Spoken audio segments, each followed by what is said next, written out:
This is Peil and Back. Thanks for tuning in. Back for 2024 with Irish women's football from Postable Sport. A new era for Postable Sport. In fact, if I may say, did you notice? New logos. New logo, real graphic design stuff. Professionally made by me for free, who's not a professional. So, we've gone big time. What's next? A paywall? Maybe. No, don't worry. We're never doing that. Never doing that. We're looking forward to another big year coming up in Irish women's football. The domestic season kicks off next week at the President's Cup at Lone Town against Peamount United. Interesting game that to kick off the season. Then the league action gets underway the following week. March 9th, Saturday games are back in the Women's Premier Division, still called the Women's National League sometimes, but I'm just glad we can watch the games. Before that, though, there are two senior international friendlies to play in a big year for Ireland. This is kicking things off in a year where we'll have a real chance to qualify for the Euros, two chances basically to qualify for the Euros. So let's get straight into it.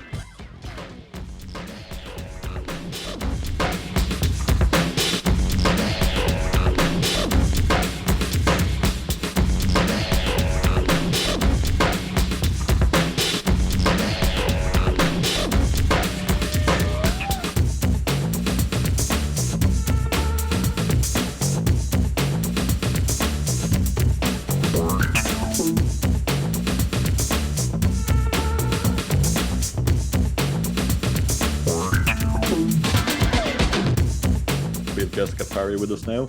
Jessica, new season. I'm sure the excitement's building up. Two friendlies first of all, but it's getting real now. 2024, it's going to all kick off. Yeah, absolutely. I think we're in for a huge year, Ron, with women's football, and whether that's in the league or internationally, I think it's going to be a big year for us. We've had a big couple of years in terms of both. Our league here has been growing and growing each year. We've had new teams, we've had old teams coming back. New players, the standard is getting better every single time, and we can see that with players going abroad from the league and even players being called into Irish squads. So I think there's going to be a great year waiting for us. Yeah, it looks like a big one, and in fairness, building off one thing I remember thinking in the build-up to the World Cup, okay, it's great we're at the World Cup, but we need to build on this momentum. One thing that's arguably not really happened in the men's game is anytime the men's team have gone to a major tournament, it hasn't translated over into the Men's League of Ireland, into the domestic leagues, getting more attention. It seems though, and maybe it's because there's more players who have played domestically in the Women's National League or Women's League of Ireland who have been represented in the squad. There are players currently in the squad who played through the league. There were two players who were in the squad at the World Cup who played in the league. So maybe it's that, but it seems like the momentum is continuing. It is getting going. Two friendlies coming up, but looking a bit ahead, big year for Ireland. It's not going to be easy playing in League A, the qualifiers, but it's a big chance. Ireland are guaranteed at least a playoff, basically. For anyone who's not sure, basically, if Ireland finish third or fourth in the group, they'll play one of the top-ranked teams in League C, and then the winner of a playoff involving teams in League B, and then the winners of those go through. If we finish in the top two, we've qualified for the Euros. So it's, two chances basically. So this is kind of a free hit for us. Not to look too far ahead, we don't know who we're going to play yet, but at the same time, you feel like this Irish team doesn't need to fear anyone so much. Yeah, absolutely. And I think it's a team that's learned an awful lot over the last few years. Like, it was amazing, as you said, the World Cup, the buzz that surrounded it, but that's over and done with.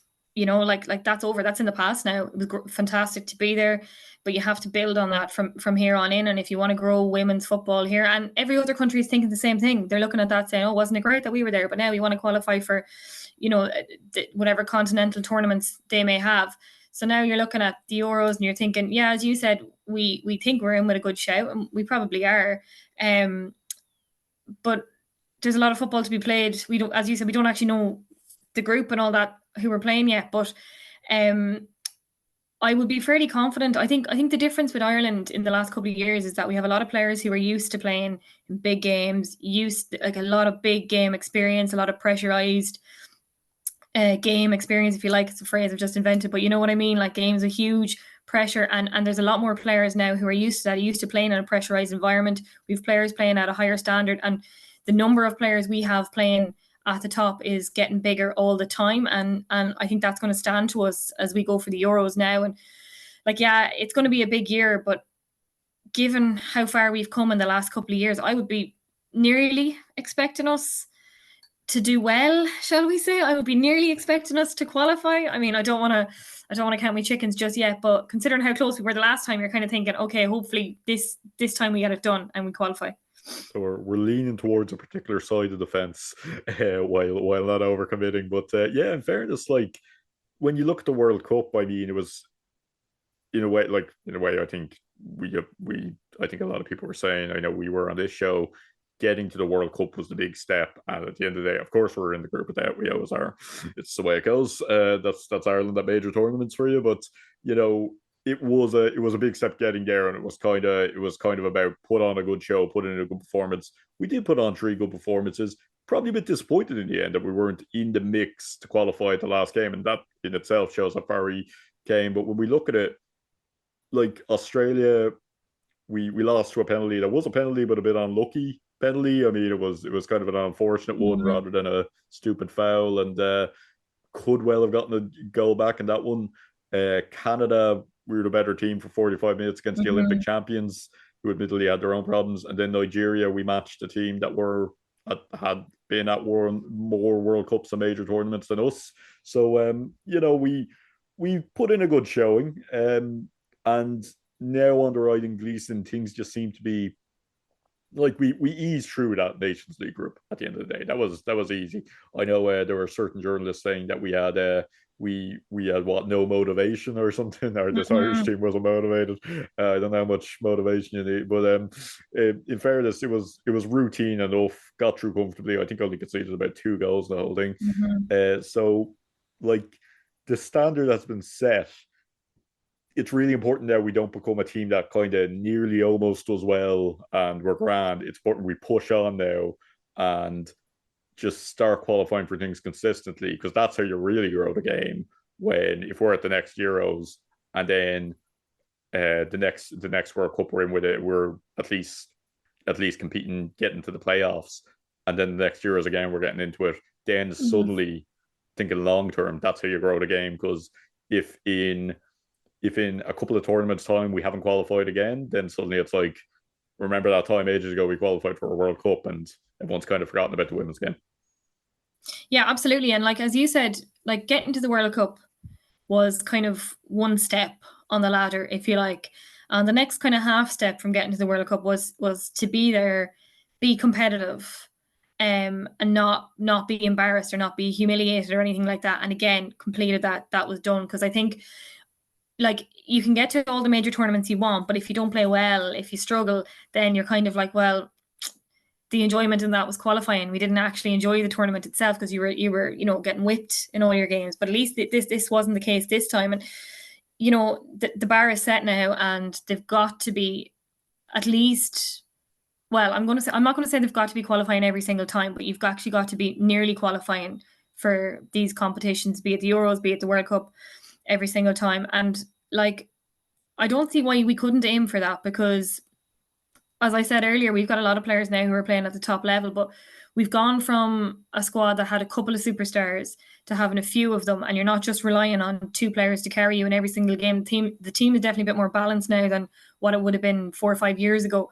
And like, I was actually in Canada when Ireland played Canada that time, and like I had to laugh. Like I was watching on a Canadian TV channel naturally, and they were not happy at all with Canada's performance. As you said, there was a lot going on in the background that time, but they saw it as embarrassing to be playing like that against Ireland, which was gas. But also it told me that perhaps they kind of underestimated Ireland a little bit at the time.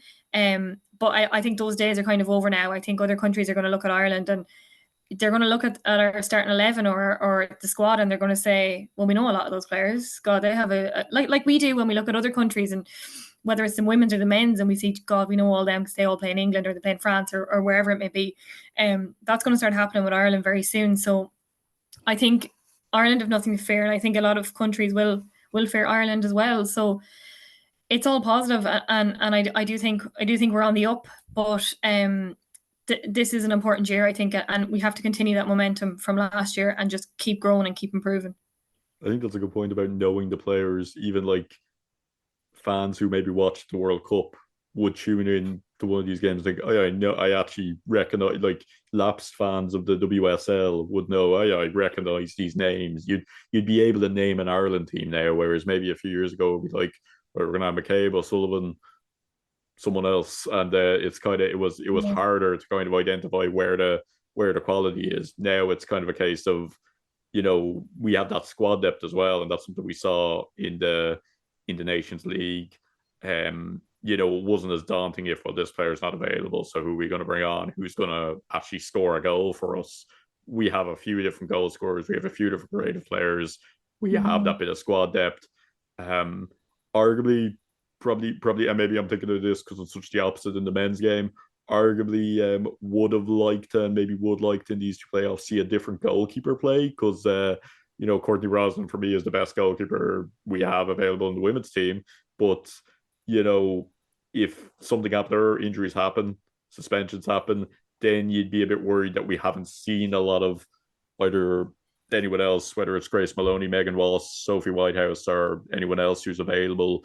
Uh, you could argue they haven't really had that exposure, so the friendlies might be a good chance to do that. But on those friendlies, for me, it's I don't want to say the result doesn't matter because you don't want to lose 3-0, but it's more this is an important performance. Use a bit of the squad. There's kind of there these are kind of safe friendlies is what I call them because we're not relying on the rankings after them to get seeding or anything. We've already got into League A for the qualifiers. So for me, the important thing here, I'd like to see a lot of the squad used, and I'd like to see. Obviously, we need good performances. There's no kind of excuse for not good performances. So they'd be the two things I'd look for rather than eke out a boring 1-0 without playing well. Yeah, like I've seen a lot of discussion about these friendlies, like, and as you've said, they're just friendlies. And I know like Denise O'Sullivan and Tyler Tolan, they're both out, and yes, they are huge losses. Especially because since Eileen has come in, she's kind of made a point of including Tyler Toland and playing her, and that's great. But um, as you said, it gives everyone else a chance, and I really do hope that there's a bit of fiddling around with maybe systems or maybe starting 11s and just playing different players, giving them a chance because you never know when you might have to use someone. As you said, even the goalkeeper, like Courtney is there so long and she's so solid and yeah, like it probably be no harm to give someone else a chance. And you know it's a bit of an interesting squad this time, and I feel like every 6 months or so we get a whole host of new players coming into the squad, but we're kind of familiar with them all now. Obviously there's a couple of PMount players in, but um, like I don't think it's never nice to have players injured and missing out on the squad, but it's probably not the end of the world that they're missing these two friendlies. And it's great to have like Jess Zoo back and these players, and hopefully we see a bit more of them in these two games because obviously in Zoo's case she's been out for a good while, but she's back now, so it would be nice to see those kind of players get a run. And Abby Larkin, those kind of players, because we're going to probably need them in the next couple of years, so it would be nice to get a proper look at them. Yeah, Jess Sue's a big one I'd like to see get significant game time in both games. You could make the argument for bringing her on as a sub in the first game and then starting her the next game, but even for her, it's nearly not even about, like, we know she's a really good player and Mm. she probably would have started in the World Cup if she had been fit. But it's more about just getting back up to speed so that she's ready to go for the next set of games. And then yeah, like I look at a few players moved club over across the water in the WSL and the Championship. Um, we'd like to you just like to see a few players get a chance. I mean, a bit of the squad use and a bit of rotation because at the end of the day, obviously, look, this is Irish sport. If we lose a game, it's the end of the world and everyone's it's a disaster. That's the way it is in Irish sport. But the coach, it's important. I'd compare it nearly to the rugby, where in the men's team, Andy Farrell, the coach, was always at the start of his reign always using a lot of the squad, younger players, seeing the forest from the trees. Right, we might lose this game, but we're going to win down the line. That's something. In fairness, I think Vera Power did get that right in terms of scheduling difficult friendlies. So it's like, right, we're going to lose a Mhm. few games here, but then down the line we'll be better. That is something I do think she did right, and that's probably I mean, we're playing Italy, who are a team that, are probably further ahead than us, I think it's safe to say.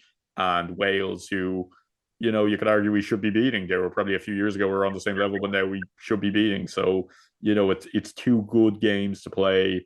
And it's not about right now. It's not about the next couple of days, the next week when we're playing these two games. It's about down the line, the qualifiers. We want to be in a good position, whether we're playing England, Germany, Spain, Netherlands, France. When we're playing those teams, then we can have a good go at them because, at the end of the day, maybe it's something that didn't happen enough under Pau using the whole squad, and that's something Eileen Gleeson has done well in the Nations League. Yeah, and just to nearly touch on another point you made there, or not quite, but there's actually a lot of scrutiny of the Irish women's team now, and some of that comes down to the fallout from Vera Pauw's departure and the way the players acted, and some people felt, I don't know, like some people felt or took it personally, shall we say, when Diane Caldwell spoke out that time and all that, and it turned into this weird kind of like people looking at the Irish women's team as who do they think they are, and Vera Pauw brought you so far, and it's funny because that's the thing. Like I support West Ham, and I see people from the outside saying, "Oh, West Ham fans want David Moyes out. Like, look at how far he's brought them." And I'm kind of like, yeah, he has brought West Ham far, but to move to the next level, you probably might have to move on from Moyes. And obviously, look, whatever went on behind the scenes with Vera Pauw, we don't really know. But it's led to this weird kind of focus on the Irish women's team. And I feel like there's a lot of people out there who are going to be looking at them really, really closely, hoping that it doesn't work because they feel that the players were wrong and the players were whatever. And in that sense, if you are to go and lose both of your friendlies, people are going to say, "Oh, careful what you wish for," that kind of thing. But as you said, like now is a really good chance to look at some of those younger players. I feel like there's been a lot of movement with players, Irish players, either going over to the UK or switching teams in the UK, be it going from Scotland to England, whatever it may be. And to be honest with you, there's been so many, I feel like, in this kind of transfer window that it's nearly hard to keep track of them all. And I really do want to see some of them playing a bit more regularly for Ireland now, or at least give us a chance to see what they're like. There's to be fair, there's a lot of players who I feel like are on a similar level, and Denise O'Sullivan, obviously, look, she's out on a level of her own.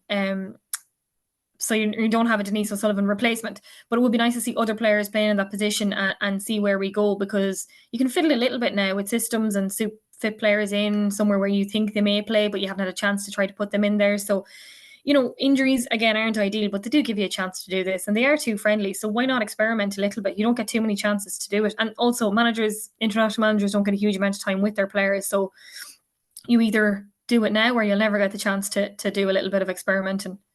Yeah, now's the ideal time. Just think about what you were saying. There was a time, I remember 2017, obviously the Irish team had to threaten strike to get their own tracksuits. And there's kind of this general attitude of now, like, what are you looking for here? You got the bare minimum. Like, God forbid women have standards. But it's that kind of like, we don't have to settle for good enough. This team's better than now and then qualifying for a tournament. And look, obviously there was a lot going on behind. Like, we don't know the whole situation with Vera Pauw. It seemed like the relationship between her and the players was gone, and obviously players have come out and said they weren't happy about standards. The point is, regardless of who's in charge, we shouldn't settle for bare minimum here with this Irish team, because we don't do that with any other men's team. We shouldn't settle for.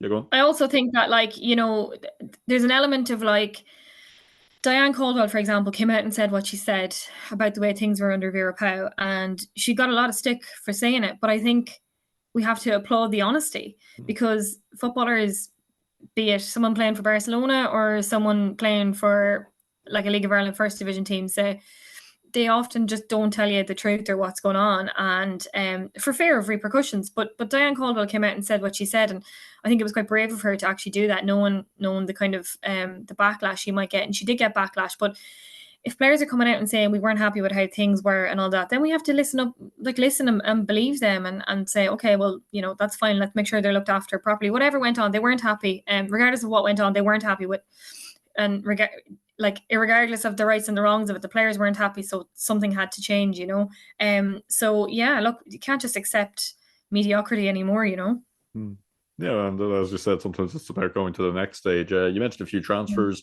Noticeable one from the League of Ireland abroad, Tara O'Hanlon. She exploded onto the international scene ahead of the World Cup. Probably was nearly surprisingly in with a shout of making the World Cup squad in the end. But big move to Man City. What I like about this move as well, and it shows her kind of character. I think the word character is overused in football, but this is an example of it. Uh, Mm. he, her and her dad made sure that Peamount United were compensated. It's probably something that should happen anyway when a team sells a player. I mean, it's something we don't see happen in the league when one of the less well resourced clubs, I say as DLR Waves media officer, goes to a player goes to a more resourced club. It's something we don't see that compensation. Like, well, these clubs are just developing players, and then they're going to a bigger club, and the club they left are just kind of stuck. I thought so, and in fairness, that could well have been a deal breaker for Man City, but it was kind of a brave thing to do. But that's a massive move, and I mean, she's going to be a superstar. She's going to be an absolute superstar. Absolutely. Absolutely. I was having a quick look through some of the Man City fan pages and stuff earlier on, and like Tara O'Hanlon's only there a wet week, but they worship her already because like there was photos of her and she was just whatever way she was posing the photo, the fans were like, oh my God, love her, need to get her playing more and all this kind of thing. So it was a huge move. And as you said, it was brilliant that she made sure that Peamount were looked after. And it's an issue that's only really coming to the fore in the last couple of years because like I know when Abby Larkin went to Glasgow, there was some kind of controversy that she just went and that was it, and there was nothing for anybody really out of it. That's a much bigger issue, and look, it's an issue for the men's game as well at the minute, and it's a really hard one to sort out. But yeah, huge move for Tara O'Hanlon, and I'm really looking forward to seeing how she gets on. As you said, definitely a superstar in the making there. Yeah, could be playing in the Champions League next season. Jesse Stapleton gone to Reading. That's probably a sensible move to get a bit of game time. Kate Mooney to Hearts. Obviously, DLR Waves loyalty. I'm a big fan of Kate Mooney. Mm. Scoring a few watches over there. Megan Campbell and Nicole Douglas gone to London City Lionesses, and Abby Larkin and Izzy Atkinson gone to Crystal Palace. Probably a good move for Izzy Atkinson as well. Just get that bit of regular game time. I mean, really, what you want to see. It's great the idea of having players in the WSL, but if they're not playing regularly, it probably makes sense to go to the championship. It's not like a decent getting game time at a decent championship club. Not a big fan of Irish players going to Crystal Palace as a Charlton Athletics supporter, but it makes sense to go to a club where you're going to get a bit of game time. Yeah, and Palace are going well. I think they're second as well, aren't they? So, why not go there, get a bit of game time, kind of get a run of games going, score some goals, do what you got to do. And I think there's no harm going down a little bit. I'd rather see them go down to the championship, than sitting on the bench every week and saying, "Oh, it's great to be playing for a WSL team, but you're not getting any games." And they need to be getting games. They're all young. Like sometimes I forget that Abby Larkin is still only she's 18 still, isn't Yeah. she? Like I feel like Abby's been around a long time. I think Palace is a brilliant move for Abby Larkin. She's still so young. I mean, a lot of them are, to be honest with you, but she's still so young. That'd be a huge move for her. And they seem to love her already. Yeah, yeah, absolutely. And she scored there on the weekend. A couple of big Mm. moves around the league internally. Then Shamrock Rovers saying goodbye to a few players. Jess Gargan gone to Shelburne, and Tegan Ruddy gone to Bohemians, and noticeably Alana McAvoy gone to Bohemians. So seems like Shamrock Rovers last year it seemed to be sign everyone. It's sign everyone. Now it seems to be a good few players saying goodbye, and maybe that's natural when you have such a good big squad. Players aren't going to be getting game time. It kind of ends up, and the money in the women's game isn't enough to be sitting on the bench for. So it probably makes sense it does make sense to go. Bohemians also signing a few others. Sarah McKevin and Aoife Brophy from the time at DLR Waves. I'll say they're two very good additions there. So Bohemians adding well, and your team Sligo, noticeable appointments on the pitch and off. Tommy Hewitt taking over, and he's bringing Maureen Devaney with him. So Sligo going to win the cup anyway this season. Yeah, maybe. I don't know. I think from a Sligo Rovers perspective, like first couple of years were difficult, but you were getting used to it. And to be fair to Steve Feeney, he had to build a squad with zero women's structure in Sligo. He had no local league to go and watch to sign players from. He travelled the length and breadth of the northwest region, shall we say, and crossed the border, got players from Enniskillen, even Derry, that kind of area to try and come in. It was really challenging for him to build the squad. And I suppose Steve's job was to build the squad, basically have a structure in place, and then he decided to step away. Tommy Hewitt, a huge appointment, and as you said, he's brought Myrne Devaney in, but he's brought in like Kelly Crompton as well from Shun Swifts. I can never say that team. I just call them Swifts to be polite, because I'm always like, is it Sion or Sion or so anyway, unfortunately they've pulled out of the league up north, but that's just like Rovers' advantage, because they've signed 2 players from them. But like, this is where Sligo Rovers need to be going now, because they've been in the league a couple of years, and they have been towards the bottom with some really good players, but they needed to make the step up now, and I think Tommy Hewitt is probably the right man to do that. So it will be really interesting to see how they get on. I feel like there's been some mad changes around the league this year. There's been a lot of chopping and changing. Bows and DLR Waves, as per usual, switching players, and I do nearly have a list in front of me to try to remember which is which, but I think Shells are really going to be interesting this year. I don't know what you think, but with Owen Wearing coming in, we're not sure what he's going to be like as a manager at senior level. They've obviously signed really well. Rowan McLaughlin, Ava O'Mahony, like these kind of players. Like, I'm really interested to see what they look like, and I'm not sure. Like, I think last year when the league started, we all thought, oh, who's going to beat Shamrock Rovers? Because as you said, they signed all the best players in the league, and Peamount obviously lost a couple of experienced players and who would have been the league's best players, and then Peamount go and win the league. It just shows you that sometimes building a squad, a league winning squad anyway, might take a couple of years. So Shamrock Rovers seem to have shaved the squad a little bit this year. Whether it's going to be smaller or not, I don't know. Obviously, that really unfortunate injury to Savannah McCarthy is desperate for her. Like, really, really unfortunate for her. Was looking forward to seeing her this year. They have let some players go, and they seem to have retained kind of the bulk of them. But I think it's going to be a really, really interesting season. Yeah, just mentioned Shelburne there. Another name, Maya Dodge. She's just from her time again at DLR Waves. It seems like everyone in the league has played for DLR Waves or UCD Waves at some stage. But Maya Dodge, she's kind of midfielder who can just play anywhere. I remember her playing centre back at some stage. She's just that kind of all around. She's just that generally. You nearly just describe her as a really good footballer, let alone really good in any particular position. But I do think Shells have signed very well. They'd nearly be my pick. In fairness, now last year I picked Wexford, and that didn't go very well. Wexford, another one though. We have to look at look. I think Rihanna Jarrett's the kind of player that we all hear about. Oh yeah, she's really good. Oh yeah, she's really good. When you actually see her play and you see her work rate, her positioning, the way she gets around the pitch, she can play basically anywhere up front. She's really, really, really good, and it's a shame for her in terms of injuries that that the professional moves didn't work out. I'd love to see her get another. Not that I don't want her to stay in the league, but I'd love to see her get another shot playing the WSL or something, because if she's just one of these players who struggled with injuries, but she definitely does have the talent, and I think she's going to be one of the best players in the league this season.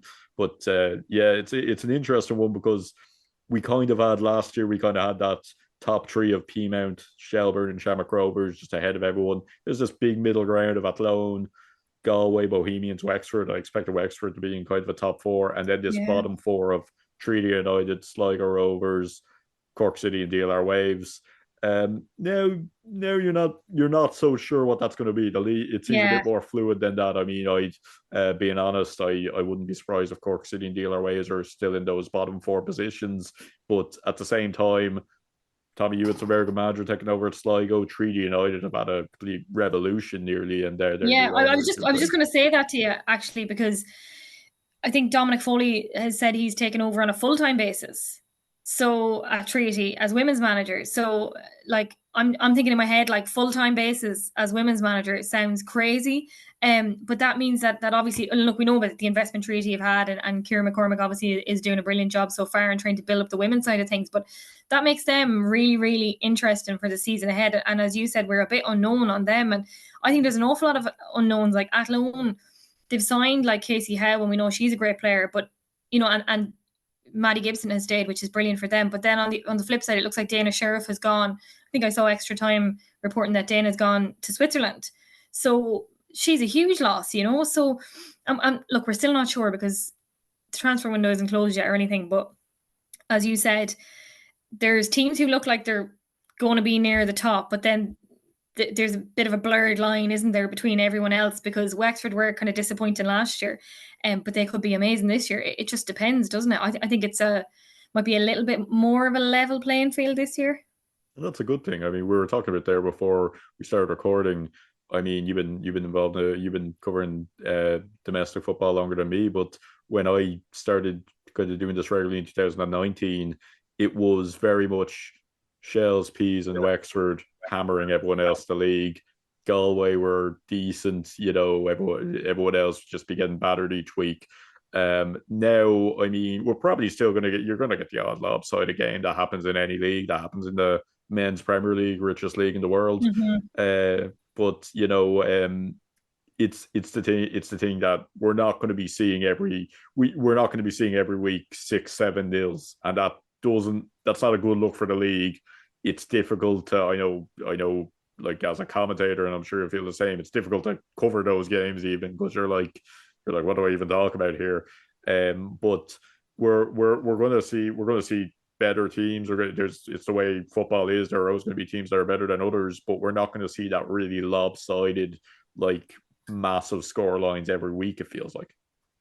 Yeah, I think so too, and I think there it's not a professional league, but I do think it is kind of an increase in the professionalism, if you like, of it. And we're seeing kind of players moving around a little bit more, and even someone like Murren Devaney going to Sligo Rovers. Like, part of me was like, what's in it for Murren, but she wasn't really getting games under Kieran Kilduff when he came in. So it probably makes sense. She's in college in Galway. It makes sense for her to move to Sligo Rovers. But I think now, like, every team we talk about, we can highlight players who we think are really good for them. We can discuss their best players and all of that. And like, I think there'll be, the top teams are still going to be really, really good, and they're probably going to be a fair bit ahead of everyone else. But I think everyone else is kind of better off than they have been in the last couple of years. So I don't think the Hammerins, there will still be a few. I've no doubt there will still be a few when you look at the kind of, Treaty are probably going to be a young squad. Sligo Rovers are a young squad. Cork City are going to be a young squad probably as well. And when they're going up against the seasoned professionals at Shamrock Rovers and Shells and Peamount, Wexford, whoever it may be, those games can be really difficult because they just have so much experience. But I do think we're kind of getting to a point where we'll have fewer and fewer of those Hammerins, hopefully, and more tighter games and more shock results, because they are good. I know, like we were speaking earlier on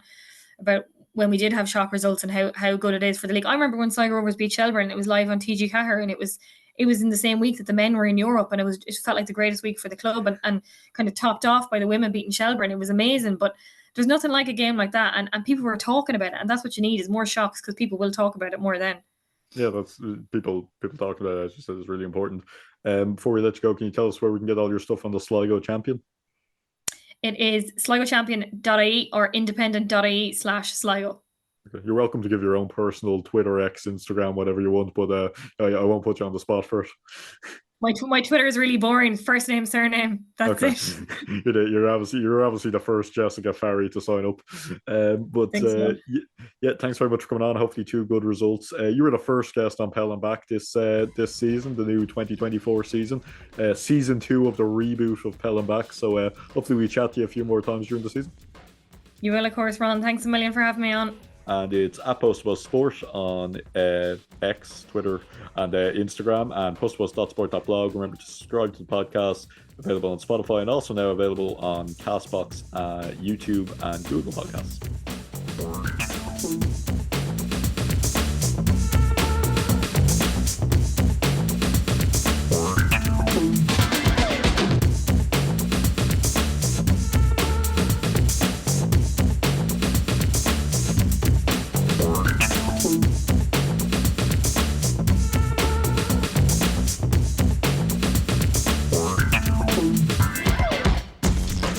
Thank you for listening to Peil and Back, episode 1 for 2024. Admittedly, the show was a bit sporadic last year. I mean, kind of popped up on random Thursdays there when you weren't expecting it. Hoping this year to bring you an episode every week for the duration of the season, even if it's just me, but hopefully we'll have a few guests like we did last season.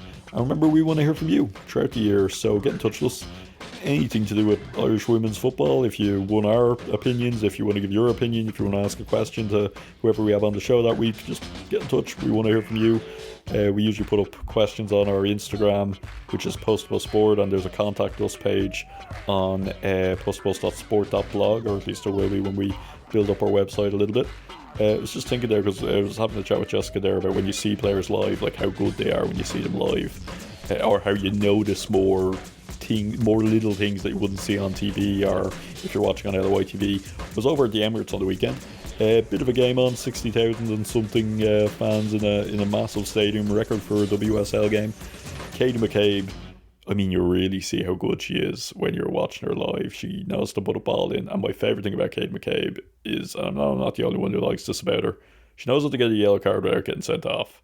And it was a bit on the nose this week. I mean, she basically just shoved someone off the ball needlessly. Arsenal had a free kick, and she basically just pushed someone for no reason before they took the free kick. So, yeah, great, but she didn't get sent off. That's the key thing.